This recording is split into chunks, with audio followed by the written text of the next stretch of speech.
What are some practical ways to lower ACOS without killing my sales? What we're seeing on our end is most of the time, once that you're going to go for profitability and you're going to limit your budget on things that are too expensive, you're also going to reduce sales.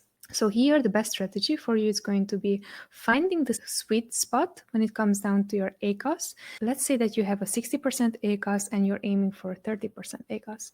So what you can do is every 2 days, you can lower your bid by 5%. Right now, with this bid, let's say from $2, you're right now at $1.50 and you're still having the same amount of sales. That is success. But let's say that you would need to get to $1 in order to be profitable and to get to your ACOS goal of 30%. So that's when you're going to see, okay, where is the sweet spot when for this particular keyword, I can genuinely create the same amount of sales without losing revenue. So that is going to be our strategy when it comes to optimization. People like to think that optimization means you're going to reduce spend. While yes, that is true, the way how we are optimizing at scale, we were not looking into how can I remove spend, but what other campaigns should I be creating that could be more profitable for us? So when we know clearly that there's no way for us to reduce even more our bids, because if we do so, we don't get any more impressions, then we will look up other strategies.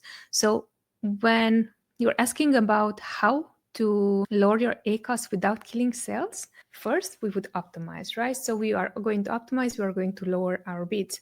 Second way to optimize, we're going to look into what are the keywords that are not converting at all for us, and we are going to pause them. But then the third thing, which are the keywords that are working for us, or maybe other strategies that could be working for us that we have not yet tried.